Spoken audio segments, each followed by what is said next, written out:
네, 반갑습니다. 약사 이진수입니다. 오늘 할 이야기 주제는 바로 혈당 관리에 도움되는 영양제는 어떤 것들이 있는지 한번 이야기해볼까 합니다. 과연 우리가 영양제를 챙겨 먹을 때 있어서 혈당에 대해서 조절을 하고 싶은 분들이 있을 거라고 생각해요. 특히 이런 젊은 분들 같은 경우에는 제가 또 최근에 또 갈근 탕후루를 찍지 않았습니까? 그렇기 때문에 이런 탕후루를 많이 드시게 된다면 또 당을 또 섭취를 하게 되고, 또 이제 당을 또 섭취를 안 하고 싶어가지고 이런 제로 음료를 드시는 분들도 있어요. 그렇기 때문에 이런 분들에 한해서 이런 당 관리가 참 중요하죠. 우리는 이제 모든 걸 제로로 마시고 싶어하는, 특히 소주도 제로를 마시고 싶어하는 분들이 계신 것 같습니다. 소주 탄수화물로 된 거 아닌가요?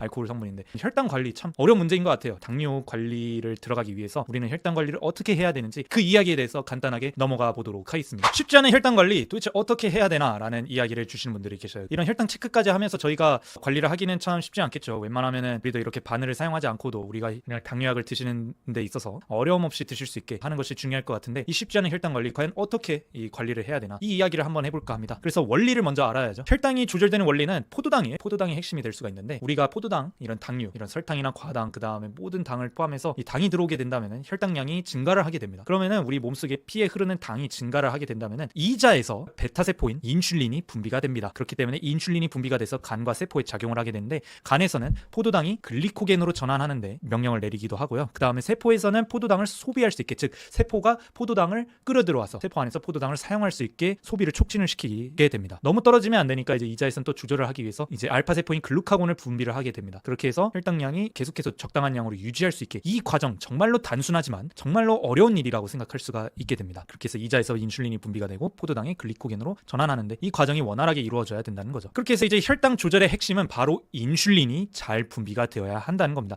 인슐린이 잘 분비가 되고 세포에서 인슐린을 잘 합칠 수 있게, 수용체에서 잘 관리를 할 수 있게 만들어줘야 되는 건데, 이게 안 되게 되면 혈당 조절이 아예 안 되게 되는 겁니다. 그러니까 인슐린 분비가 굉장히 중요해질 수가 있어요. 혈당을 높일 수 있는 방법, 우리가 섭취를 하면 그만이긴 하지만 이 혈당을 남아있는 거를 낮출 수 있는 방법, 인슐린을 결국에는 잘 받아들일 수 있어야 되는 것이 문제가 될 수가 있거든요. 그래서 인슐린이 조절이 안 되면 당뇨병이 생긴다, 이렇게 단순하게 생각하시면 될 것 같습니다. 참고로 당뇨병이라고 우리가 진단을 내린다라고 한다면은 이 당화혈색소가 6.5% 이상이 되었을 때, 8시간 공복 혈당이 126mg/dl을 넘었을 때, 식후 2시간 혈당이 200mg/dl을 넘어서게 된다면 우리는 당뇨라고 제한을 할 수가 있게 됩니다. 그렇다면 혈당을 낮출 수 있는 방법은 어떤 것들이 있을까? 세 가지를 생각하면 돼요. 첫 번째는 탄수화물 줄인다. 밥을 적게 먹어라 라는 겁니다. 근데 한국인이라면 탄수화물을 빠질 수가 없죠. 웬만하면 일단 기본적으로 라이스 기본적으로 들어가고, 빵도 먹고 면도 먹고 죽도 탄수화물로 되어 있죠. 다양합니다 진짜. 그래서 탄수화물을 제한한다라는 것은 사실 쉬운 일은 아니에요. 그 다음에 두 번째로는 인슐린 분비를 촉진시키고 민감도를 증가시킨다라는 건데, 이거는 사실상 이제 전문약의 영역이라고 보시면 될 수 있을 것 같습니다. 그래서 인슐린을 이제 분비를 많이 하게 하고 민감도를 증가시킨다라고 하는 거는 사실 쉬운 일은 아니죠. 그리고 포도당이 말초 조직에 잘 저장할 수 있게 만들어주면은 우리는 혈당을 낮출 수가 있게 됩니다. 그 중에서도 저는 이제 추천을 드릴 수 있는 게 바로 이 바나바잎 추출물이 어느 정도 우리가 당뇨로 진단되기 전에 우리가 예방할 수 있는 방법 중에 하나라고 볼 수가 있게 되어요. 그래서 이 바나바잎 추출물이라는 건 어떠냐, 왼쪽에 보이시는 게 바로 이 바나바의 이 초록잎 있죠. 이 초록잎에서 나온 추출물들, 이것을 가지고 우리는 혈당을 조절을 할 수가 있게 됩니다. 그래서 식후 혈당 상승을 억제하는 데 도움을 줄 수 있다라고 보시면 돼요. 그러니까 혈당을 떨어뜨리는 애가 아니라 이 밥 먹었을 때의 혈당 상승을 어느 정도 높아지지 않게 도움을 줄 수 있는 영양제라고 보시면 될 것 같습니다. 그래서 이 바나바잎 자체가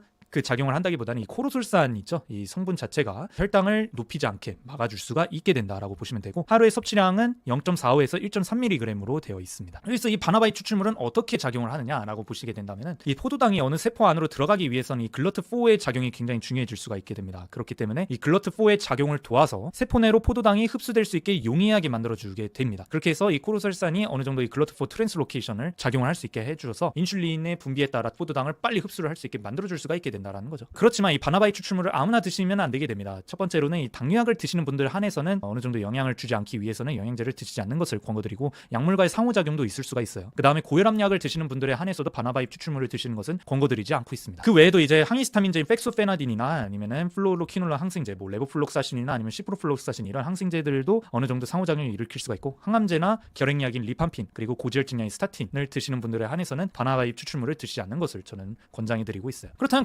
바나바잎 추출물 영양제, 이거는 어떤 분이 드시면 좋을까라고 한다면은, 이 혈당이 한 140에서 199, 아까 이제 그 식후 2시간 후 혈당이 200mg을 이제 넘지 않는 분들에 한해서, 이 당뇨병 전 단계에 한해서 바나바잎 추출물을 드시는 것을 저는 추천드리고 있습니다. 그렇다면 이 바나바잎 추출물이랑 이 같이 먹어도 되는 제품은 어떤 것들이 있는지 저는 말씀드릴 수가 있게 되는데, 밀크시슬이나 아연, 마그네슘, 크롬, 이런 영양제를 같이 드신다면은 이 혈당 상승을 억제하는데 4가지 성분들도 어느 정도 도움을 주고 있거든요. 그래서 흔히 보는 이제 약국에서 파는 뭐 이런 영양제들, 그리고 인터넷에서 파는 영양제들 영양제들이 이렇게 되어 있는데 공동구매 알림을 시작하도록 하겠습니다. 바로 타르세오 혈당 바나바이 유산균 공동구매를 하게 될 것 같습니다. 제가 드디어 이번 주에 공동구매를 하게 될 것 같습니다. 이런 기회가 참 흔치가 않은데, 자, 이 제품은 어떤 거냐라고 한다면은 이 식약처에서 인증한 이 바나바이 추출물 코르솔산 일일 섭취량 최대 함량을 1.3mg을 포함하고 있는 제품이라고 볼 수가 있어요. 그래서 하루에 한 알씩 프로바이오틱스하고 챙길 수 있기 때문에 이 50억 정도에 해당하는 유산균, 이 그냥 유산균이 들어있는 게 아니라 바실루스에 해당하는 유산균들도 같이 잘 포함이 되어 있어요. 아침밥 먹고 혈당 바나바이 유산균을 한번 드셔보신다면 어떠실까 저는 추천드리고 있습니다. 그러면 어떻게 하면 공동구매를 할 수 있게 되느냐라고 하는데, 유튜브 같은 경우에는 이 링크트리 주소가 있게 되어요. 여길 통해서 이제 들어가게 된다면은 링크트리 창이 뜰